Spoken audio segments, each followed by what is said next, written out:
Hello दोस्तों, कैसे हो आप सभी। दोस्तों आज का आपका देखा जाए तो सेट नंबर आपका यहाँ पे सेट नंबर 4 है। इसके पहले का 3 सेट आपका यहाँ पे अपलोड कर दिया गया है। अभी आप सभी लोग का यूथ का सेट चलाया जा रहा है और आपका रहमान सर का भी सेट चलाया जा रहा है। रहमान सर का देखा जाए तो इसके पहले का जो आपका सेट अपलोड किया गया था उसमें आपका 2 से 3 प्रश्न आपका यहाँ पे गलत हो गया था। क्या है कि रहमान सर में देखा जाए तो कहीं ना कहीं कुछ सेट में आपका क्वेश्चन ज़्यादा गलत देखने को मिल जा रहा है। उसके क्या है कि रीचेक करने के बावजूद एक आध क्वेश्चन बाय मिस्टेक गलत हो जाता है। तो आप सभी लोग माफ़ कीजिएगा। मैं आगे इस कोशिश करूंगा कि आपको पूरा क्वेश्चन सही मिलेगा, क्योंकि रहमान सर में ज़्यादा क्वेश्चन गलत देखने को मिल जाता है। तो चलिए आज का वीडियो शुरू कर लेते हैं। अगर आप पीडीएफ डाउनलोड करना चाहते हैं तो पूरा 15 सेट आपको एक ही पीडीएफ में मिल जाएगा, उसको आप डाउनलोड कर लीजिएगा। पीडीएफ का लिंक जो है आपको डिस्क्रिप्शन में मिल जाएगा, वहाँ से आप पूरा आंसर के साथ पूरा पीडीएफ डाउनलोड करके आप आराम से लगा सकते हैं। तो चलिए हम सेट को शुरू करते हैं। चलिए हम सेट नंबर 4 देखेंगे। तो चलिए वीडियो को शुरू करते हैं। आज का पहला प्रश्न है, किस घटना के दौरान रविन्द्रनाथ टैगोर द्वारा नाइटहुड की उपाधि लौटा दी गई थी? चलिए बताइएगा।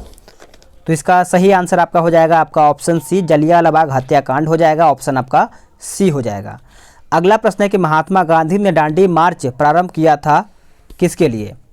तो क्वेश्चन नंबर 2 का सही आंसर आपका यहाँ पे हो जाएगा, याद रखिएगा, पूर्ण स्वराज के लिए भी हो जाएगा। लेकिन दांडी मार्च देखा जाए तो ऐसे आपका नमक कानून तोड़ने के लिए भी था, लेकिन इसमें आपका आंसर यहाँ पे बी दिया गया है। ठीक है, आगे देख लेते हैं। अगला प्रश्न है कि माई एक्सपेरिमेंट विथ ट्रूथ का लेखक कौन है? बताइए। तो इसका लेखक सभी को पता है, महात्मा गांधी हो जाएंगे। ऑप्शन आपका यहाँ पे तीसरे का बी सही आंसर आपका यहाँ पे हो जाएगा। अगला प्रश्न है कि भारत के स्वतंत्र होने के पश्चात कौन उसका प्रथम गवर्नर जनरल हुआ? तो करेक्ट आंसर आपका यहाँ पे हो जाएगा ऑप्शन ए, लॉर्ड माउंटबेटन। क्या हो जाएगा? Lord Mountbatten. अगला प्रश्न है कि 24वें तीर्थंकर महावीर स्वामी का जन्म कहाँ पर हुआ था? तो अब महावीर स्वामी का जन्म याद रखिएगा, यह आपका कुंडल ग्राम में हुआ था। ऑप्शन आपका सी सही आंसर हो जाएगा। अगला प्रश्न है कि बिंदुसार पुत्र था, बिंदुसार पुत्र था किसका? तो याद रखिएगा, भूलिएगा नहीं। आंसर आपका हो जाएगा ऑप्शन डी, चंद्रगुप्त मौर्य का। क्या हो जाएगा? चंद्रगुप्त मौर्य का। अगला प्रश्न है कि कौटिल्य ने रचना की थी, कौटिल्य ने रचना किया था। तो याद रखिएगा, करेक्ट आंसर आपका क्या हो जाएगा? 7 का आंसर हो जाएगा ऑप्शन सी, अर्थशास्त्र की। क्या हो जाएगा? अर्थशास्त्र की। अगला प्रश्न है कि एशियाटिक सोसाइटी ऑफ बंगाल की स्थापना कब हुआ था? एशियाटिक सोसाइटी ऑफ बंगाल की स्थापना कब हुआ था? तो ये आपका हुआ था 1784 में। क्या हो जाएगा? 1784 में। अगला प्रश्न है कि 3 विश्वविद्यालयों कलकत्ता, मद्रास, बम्बई की स्थापना कब हुई थी? तो ये आपका कब हुआ था? तो याद रखिएगा 1857 में। क्या हो जाएगा? 1857 में। अगला प्रश्न है कि राजतरंगिणी किसने लिखी थी? राजतरंगिणी जो है ये किसके द्वारा लिखा गया था? तो ये लिखा गया था कल्हड़ के द्वारा। क्या हो जाएगा? कल्हड़ के द्वारा। ऑप्शन आपका बी हो जाएगा। अगला प्रश्न है कि शिलालेखों के अध्ययन को क्या कहते हैं? शिलालेखों के अध्ययन को क्या कहा जाता है? तो ये आपका कहा जाता है 11 का ऑप्शन ए, एपिग्राफी। क्या हो जाएगा? एपिग्राफी। अगला प्रश्न है कि तबकाते अकबरी का रचयिता कौन है? तबकाते अकबरी का रचयिता जो है ये आपका 12 का सही आंसर आपका हो जाएगा ऑप्शन सी, निजामुद्दीन अहमद। क्या हो जाएगा? निजामुद्दीन अहमद। अगला प्रश्न है कि शिवाजी द्वारा स्थापित राज्य की आय का मुख्य स्रोत क्या था? तो शिवाजी द्वारा स्थापित राज्य की आय का मुख्य स्रोत याद रखिएगा, आंसर आपका हो जाएगा ऑप्शन बी, चौथ हो जाएगा। क्या हो जाएगा? चौथ आपका यहाँ पे सही आंसर हो जाएगा। अगला प्रश्न है कि अलबरूनी किसके दरबार से संबंधित था? अलबरूनी जो है ये किसके दरबार से संबंधित था? तो ये आपका महमूद गजनवी। क्या हो जाएगा? महमूद गजनवी। अगला प्रश्न है कि अध्यक्ष सुभाष चंद्र बोस ने इस्तीफे दे देने के पश्चात इंडियन नेशनल कांग्रेस का अध्यक्ष कौन चुना गया? यानी जब वो इस्तीफा दे दिए तो उसके बाद अध्यक्ष कौन चुना गया था? तो याद रखिएगा ऑप्शन आपका सी हो जाएगा, राजेंद्र प्रसाद। क्या हो जाएगा? राजेंद्र प्रसाद। निम्नलिखित में से किस एक देशों में से भूमध्य रेखा नहीं गुजरती है? तो भूमध्य रेखा याद रखिएगा, भूलिएगा नहीं। ऑप्शन आपका डी हो जाएगा, भारत। क्या हो जाएगा? भारत। निम्नलिखित में से कौन सी नदी का उद्गम क्षेत्र भारत में है? तो उद्गम क्षेत्र देखा जाए तो 17 का सही आंसर आपका हो जाएगा ऑप्शन डी, झेलम हो जाएगा। क्या हो जाएगा? झेलम आपका सही आंसर हो जाएगा। अगला प्रश्न है कि निम्नलिखित में से कौन आपका सुम्मिलित है? कौन आपका इसमें आपका सुम्मिलित है? तो 18 का देखा जाए तो आपका इनमें से सभी हो जाएगा। यानी देखा जाए तो कार्टाजेना प्रोटोकॉल आपका यहाँ पे जैव सुरक्षा, रामसर सम्मेलन आपका आर्द्रभूमि, वियना सम्मेलन आपका ओजोन परत में क्षति। तो इस प्रकार से आंसर आपका यहाँ पे डी हो जाएगा। अगला प्रश्न है कि सर्वाधिक जैव विविधता पाई जाती है, सर्वाधिक जैव विविधता जो है पाई जाती है तो शांत घाटी में, क्या हो जाएगा, शांत घाटी, ऑप्शन आपका ए उत्तर हो जाएगा। निम्नलिखित में से धौलाधार श्रेणी की प्रमुख जनजाति है, निम्नलिखित में से धौलाधार श्रेणी की प्रमुख जनजाति है, तो क्वेश्चन नंबर 20 का ऑप्शन आपका यहाँ पे बी हो जाएगा, गद्दी, क्या हो जाएगा, गद्दी आपका सही आंसर हो जाएगा। रेगुर मिट्टी सबसे अधिक कहाँ पर पाई जाती है, रेगुर मिट्टी सबसे अधिक आपका कहाँ पर पाई जाती है, तो आपका सही आंसर हो जाएगा आपका ऑप्शन ए, महाराष्ट्र में, क्या हो जाएगा, महाराष्ट्र में। आगे देख लेते हैं। अगला प्रश्न है कि जेलेपला दर्रा किस राज्य में अवस्थित है, जेलेपला दर्रा कौन से राज्य में अवस्थित है, तो सही आंसर आपका यहाँ पे हो जाएगा ऑप्शन बी, सिक्किम, क्या हो जाएगा, सिक्किम आपका सही आंसर हो जाएगा। अगला प्रश्न है कि मैगिनॉट रेखा किन दो देशों के बीच अवस्थित है, मैगिनॉट रेखा किन दो देशों के बीच में अवस्थित है, तो 23 का सही आंसर आपका हो जाएगा ऑप्शन ए, जर्मनी और फ्रांस, क्या हो जाएगा, जर्मनी और आपका फ्रांस सही आंसर हो जाएगा। अगला प्रश्न है कि रंजीत परियोजना किस राज्य में अवस्थित है, रंजीत परियोजना कौन से राज्य में अवस्थित है, तो ये आपका है सिक्किम में, क्या हो जाएगा, सिक्किम में। अगला प्रश्न है कि निम्न में से कौन सी नदी गंगा की सहायक नदी नहीं है, तो 25 का सही आंसर आपका हो जाएगा ऑप्शन बी, चंबल, क्या हो जाएगा, चंबल आपका सही आंसर हो जाएगा।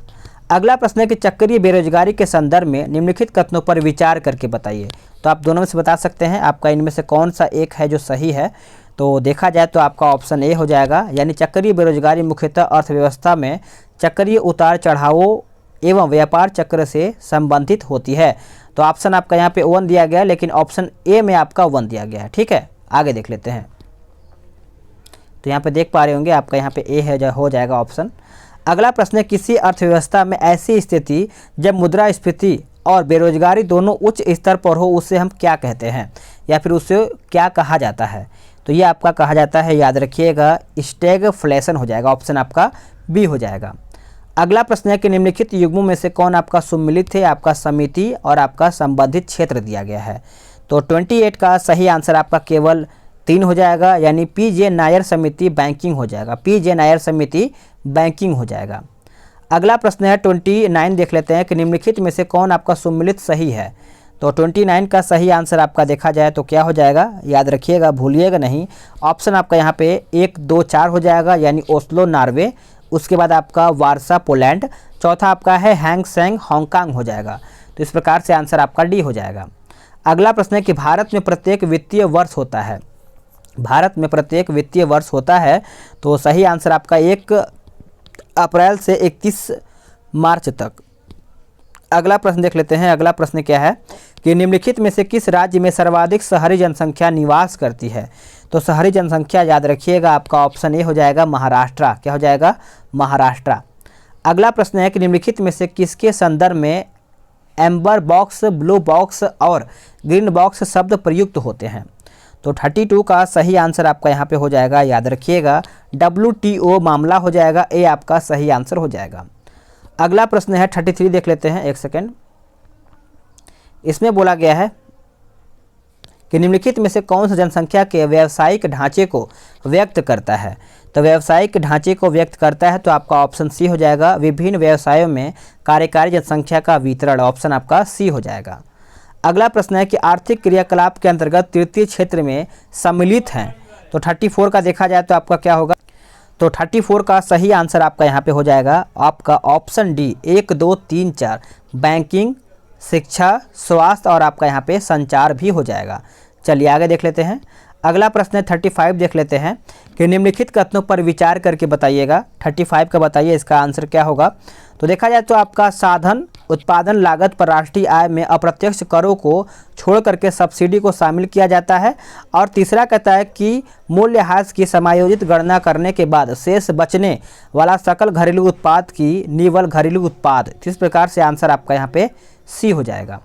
अगला प्रश्न है कि भारतीय संविधान सभा का गठन किया गया था किसके अंतर्गत, तो ये आपका किसके अंतर्गत किया गया था, तो आपका सही आंसर हो जाएगा आपका 36 का ऑप्शन सी, कैबिनेट मिशन योजना 1946 के अंतर्गत, ऑप्शन आपका सी हो जाएगा।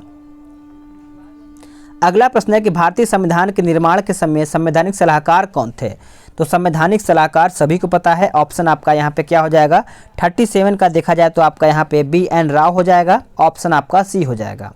भारतीय संविधान में सन्निहित मूल अधिकार की अवधारणा किस देश के संविधान से ग्रहण किया गया है? तो कौन से देश से मूल अधिकार लिया गया है? तो याद रखिएगा मूल अधिकार सभी को पता है अमेरिका से लिया गया है, ऑप्शन आपका C हो जाएगा।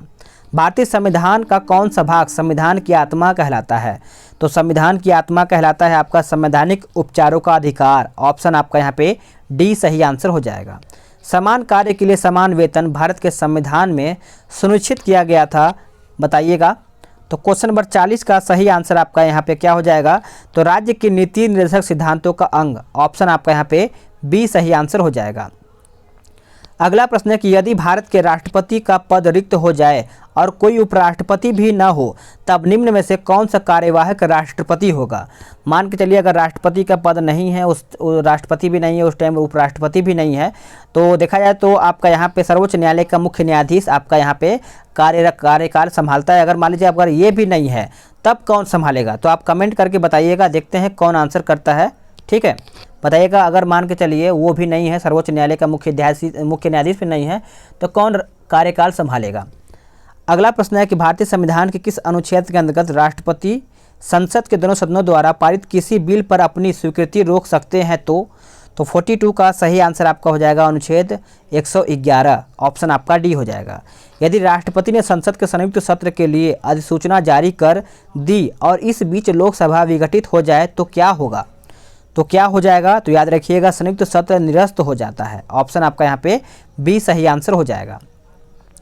अगला प्रश्न है कि स्पेशल इकोनॉमिक जोन की नीति देश में पहली बार आरंभ की गई थी कब? तो ये आपका कब किया गया था? तो 2005 में किया गया था। कब किया गया था? 2005 में। अगला प्रश्न है कि संयुक्त राज्य अमेरिका को छोड़ करके विश्व के निम्न देशों में से कौन सा देश कच्चे तेल, यहाँ पे तेल होना चाहिए, तले लिखा है, कच्चे तेल का सर्वाधिक उत्पाद करता है? तो क्वेश्चन नंबर 45 का यहाँ पे सही आंसर आपका क्या हो जाएगा, बताइएगा। तो 45 का आपका यहाँ पे हो जाएगा ऑप्शन D कनाडा हो जाएगा। अगला प्रश्न है कि निम्न में से किस अनुच्छेद के अंतर्गत वित्त आयोग का गठन का प्रावधान किया गया है? तो वित्त आयोग याद रखिएगा 46 का सही आंसर आपका अनुच्छेद 280 हो जाएगा, A आपका सही आंसर हो जाएगा। भारत के वित्त आयोग का मुख्य कार्य पूछा गया है। भारत के वित्त आयोग का मुख्य कार्य याद रखिएगा, आंसर आपका हो जाएगा केंद्र तथा राज्यों के बीच राजस्व का विवरण करना, A आपका सही आंसर हो जाएगा। अगला प्रश्न है कि अंतर्राष्ट्रीय नकदी की समस्या निम्नलिखित में से किसकी अनुपलब्धता से संबंधित है? तो 48 का सही आंसर आपका यहाँ पे हो जाएगा, याद रखिएगा डॉलर और अन्य दुर्लभ मुद्राएं हार्ड करेंसी, ऑप्शन आपका यहाँ पे 48 का C हो जाएगा। अगला प्रश्न है कि भारत सरकार ने देश के 14 बैंकों का राष्ट्रीयकरण किया था। तो 49 का सही आंसर आपका यहाँ पे हो जाएगा ऑप्शन है जुलाई 1969 में, क्या हो जाएगा? A आपका सही आंसर हो जाएगा। आगे देख लेते हैं कि RBI का मुख्यालय कहाँ पर स्थित है? RBI का मुख्यालय देखा जाए तो आपका मुंबई हो जाएगा, ऑप्शन आपका यहाँ पे C सही आंसर हो जाएगा। 1 रुपये के नोट पर हस्ताक्षर होता है, बताइए 1 रुपये के नोट पर हस्ताक्षर होता है तो वित्त मंत्रालय के सचिव का, A आपका सही आंसर हो जाएगा। अगला प्रश्न है कि निम्न में से कौन सा मानव विकास सूचकांक यानी ह्यूमन डेवलपमेंट इंडेक्स में शामिल नहीं है? तो 52 का सही आंसर आपका यहाँ पे सामाजिक असमानता हो जाएगा, ऑप्शन आपका C सही आंसर आपका यहाँ पे हो जाएगा। अगला प्रश्न है कि भारत के प्रत्येक नागरिक का कर्तव्य होगा कि प्राकृतिक पर्यावरण का संरक्षण एवं सुधार शामिल है। तो ऑप्शन के हिसाब से देखा जाए तो आपका यहाँ पे क्या हो जाएगा? तो आपका 48 A हो जाएगा, A आपका ऑप्शन आपका B सही आंसर हो जाएगा। हाल ही में अंटार्कटिका में 40वें भारतीय वैज्ञानिक अभियान का शुभारंभ हुआ है। ऐसा प्रथम अभियान कब भेजा गया था? तो देखा जाए तो 54 का सही आंसर आपका 1981 हो जाएगा, ऑप्शन आपका यहाँ पे D सही आंसर हो जाएगा। अगला प्रश्न है कि हाल ही में ग्लोबल क्लाइमेट रिस्क इंडेक्स 2021 जारी की गई है। इस इंडेक्स में भारत को कौन सा स्थान प्राप्त किया गया है या फिर कौन सा स्थान दिया गया है? तो 55 का सही आंसर आपका यहाँ पे ऑप्शन C हो जाएगा, 7वां स्थान यहाँ पे मिला है। अगला प्रश्न है कि हाल ही में कौन अमेरिका की पहली महिला वित्त मंत्री बनी है? तो अमेरिका की पहली महिला वित्त मंत्री बनी है, तो आंसर आपका यहाँ पे A हो जाएगा, जेनेट एलन हो जाएगा। अगला प्रश्न है कि प्रधानमंत्री फसल बीमा योजना में वाणिज्य तथा बागवानी फसलों के लिए किसानों द्वारा भुगतान की जाने वाली प्रीमियम राशि कितनी निर्धारित की गई है? तो याद रखिएगा, भूलिएगा नहीं। 57 का आंसर आपका हो जाएगा प्रीमियम राशि 5% हो जाएगा, ऑप्शन आपका डी हो जाएगा। अगला प्रश्न है, कोपिली जल विद्युत परियोजना का संबंध कौन से राज्य से है? कोपिली जल विद्युत परियोजना, तो सही आंसर आपका यहाँ पे हो जाएगा ऑप्शन सी, असम से। क्या हो जाएगा? असम से। हाल ही में किस राज्य में वन स्कूल वन IS का कार्यक्रम शुरुआत की गई है? तो करेक्ट आंसर आपका यहाँ पे हो जाएगा ऑप्शन डी, केरला। क्या हो जाएगा? केरला आपका सही आंसर हो जाएगा। मध्य प्रदेश के बीच बांध पर विश्व का सबसे बड़ा फ्लोटिंग प्लांट स्थापित किया जाना प्रस्तावित है। तो क्वेश्चन नंबर 60 का सही आंसर आपका हो जाएगा ऑप्शन सी हो जाएगा, ओंकारेश्वर बांध हो जाएगा, ऑप्शन आपका सी हो जाएगा। हाल ही में किसने 10वीं राष्ट्रीय आइस हॉकी प्रतियोगिता जीती है?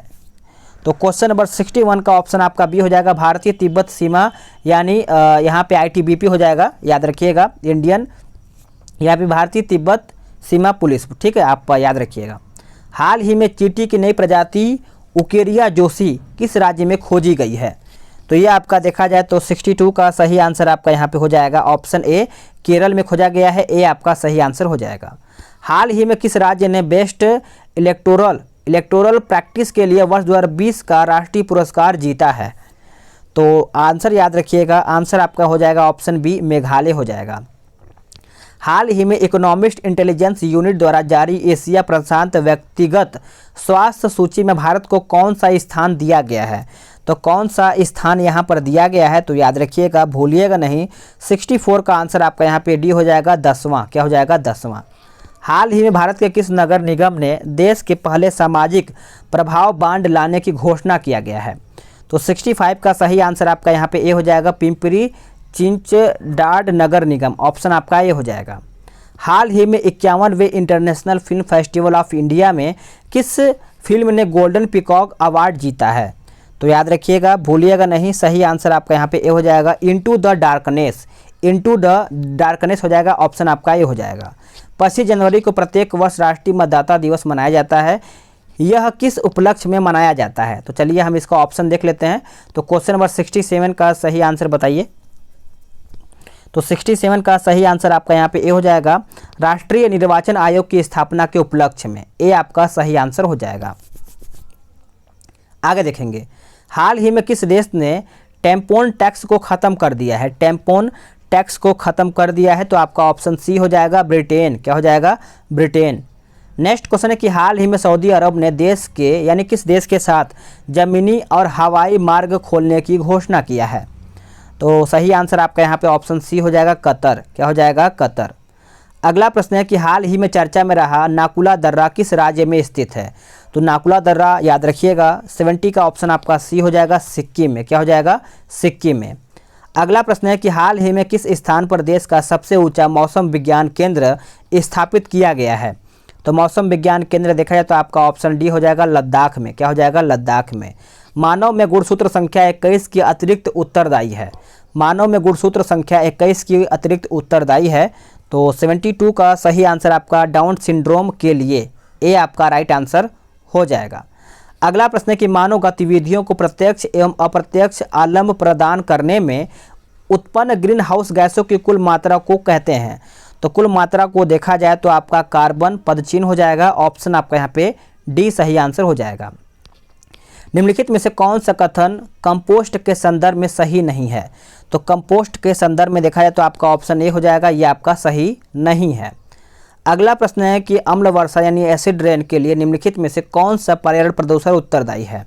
तो कौन सा पर्यावरण प्रदूषण जो है उत्तरदायी है? तो आपका नाइट्रस ऑक्साइड और सल्फर डाइऑक्साइड, ए आपका राइट आंसर हो जाएगा। अगला प्रश्न है कि एक्सोबायोलॉजी किस में संबंधित है? एक्सोबायोलॉजी, तो याद रखिएगा सही आंसर आपका यहाँ पे हो जाएगा ऑप्शन ए, यानी बाह्य अंतरिक्ष में जीवन, ए आपका सही आंसर हो जाएगा। अगला प्रश्न है कि सूर्य की रोशनी में हरे रंग का दिखाई देने वाला एक कपड़ा लाल रोशनी में देखे जाने पर काले रंग का दिखाई देना क्यों शुरू हो जाता है? तो 77 का सही आंसर आपका देखा जाए तो क्या होगा, देख लेते हैं हम। 77 का देखा जाए तो आपका यहाँ पे हो जाएगा 77 का आपका यहाँ पे ऑप्शन यही हो जाएगा, यानी जो आपका यहाँ पे दिया गया था ऊपर में ही, यानी ये आपका जो लिखा गया है कपड़ा लाल रंग की तरंग आयाम को पूर्णतः अवशोषित कर लेता है, तो आपका यहाँ पे ऑप्शन ए सही आंसर हो जाएगा। चलिए आगे देख लेते हैं। अगला प्रश्न क्या है, कहता है कि ब्लीचिंग पाउडर का सर्वाधिक सक्रिय घटक है। ब्लीचिंग पाउडर का सर्वाधिक सक्रिय घटक है, तो 78 का सही आंसर आपका यहाँ पे हो जाएगा, आपका ऑप्शन ए हो जाएगा। यानी 2 दिया गया है तो आपका कैल्शियम हाइपोक्लोराइड हो जाएगा, ऑप्शन आपका बी हो जाएगा। अगला प्रश्न है कि मानव शरीर में प्रोस्टेट एक डैश है, तो 79 का सही आंसर आपका क्या हो जाएगा, याद रखिएगा, भूलिएगा नहीं। आपका आंसर आपका 2 हो जाएगा, यानी ग्रंथि हो जाएगा, आपका भूलिएगा नहीं।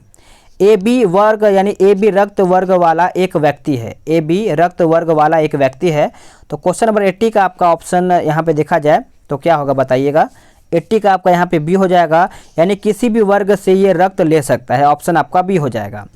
अगला प्रश्न कि गर्मी की दोपहर में सफ़ेद कपड़े से बने तंबू को प्राथमिकता दी जाएगी, क्योंकि सफ़ेद, बताइए, क्योंकि सफ़ेद रंग, याद रखिएगा, उष्मा का एक खराब अवशोषण तथा अच्छा परावर्तक होता है, ऑप्शन आपका बी सही आंसर हो जाएगा। अगला प्रश्न है कि जब मोम को जलाया जाता है तो इसमें से कुछ परिवर्तन हो जाते हैं, सही कथन को चुन करके बताइए। तो सभी को याद होना चाहिए कि यह एक रासायनिक परिवर्तन होता है, ऑप्शन आपका डी सही आंसर हो जाएगा। अगला प्रश्न है कि जब प्रकाश की किरण परावर्तन वाली पृष्ठ पर आपतित होती है एवं यदि परिवर्तित किरण आपतित किरण से 90 डिग्री यानी 90 अंश पर होती है तो किरण का आपतन कोण क्या होगा। तो किरण का आपतन कोण याद रखिएगा, आपका आंसर हो जाएगा 45 हो जाएगा, ऑप्शन आपका सी हो जाएगा। निम्नलिखित में से बिजली का कुचालक पूछा गया है। बिजली का कुचालक याद रखिएगा, आपका ऑप्शन बी हो जाएगा, आसूत जल। क्या हो जाएगा, आसूत जल आपका सही आंसर हो जाएगा। अगला प्रश्न है कैल्शियम में 20 प्रोटॉन तथा 20 न्यूट्रॉन तथा आर्गन में 18 प्रोटॉन तथा 22 न्यूट्रॉन, इनमें से यानी उनमें से बीच में क्या समानता है, उनके बीच में क्या समानता है। तो उनके बीच में याद रखिएगा तो द्रव्यमान क्रमांक हो जाएगा, ऑप्शन आपका यहाँ पे ए सही आंसर हो जाएगा। आगे देखेंगे। अगला प्रश्न है कि निम्नलिखित सूची में से प्रोकैरियोटिक कोशिका पहचानिए। तो आपका यहाँ पे हो जाएगा 86 का ऑप्शन ए नीली हरी शैवालों की कोशिका, ए आपका सही आंसर हो जाएगा। अगला प्रश्न है कि निम्नलिखित में से किस कोशिकांग से राइबोसोम जुड़ा होता है। तो 87 का सही आंसर आपका सी हो जाएगा, अंतर्द्रवी जलिका हो जाएगा, सी आपका सही आंसर हो जाएगा। अस्थि तथा उपास्थि निम्न होती हैं, तो 88 का ऑप्शन आपका ए हो जाएगा, कंकाल संयोजी ऊतक। क्या हो जाएगा, ए आपका सही आंसर हो जाएगा। अगला प्रश्न है कि श्वसन के दौरान गैसों का आदान प्रदान निम्न में से होता है। तो निम्न में से होता है, तो क्वेश्चन नंबर 89 का सही आंसर आपका ए हो जाएगा, फेफड़े तथा वायु कोशिका, यानी ए आपका राइट आंसर हो जाएगा। अगला प्रश्न है कि समान कोशिकाओं के समूह जिनमें कुछ विशेष कार्य कहलाते हैं। तो 90 का सही आंसर आपका यहाँ पे सी हो जाएगा, ऊतक। क्या हो जाएगा, ऊतक। अगला प्रश्न है कि 1 किलोग्राम के पदार्थ के तापमान को 1 डिग्री सेंटीग्रेड बढ़ाने के लिए आवश्यक ऊष्मा की मात्रा को क्या कहा जाता है। तो ऊष्मा की मात्रा को देखा है तो आपका विशिष्ट ऊष्माधारिता हो जाएगा, ऑप्शन आपका यहाँ पे बी हो जाएगा। अगला प्रश्न है कि आइसोब्यूटेन का IUPAC नाम डैश है।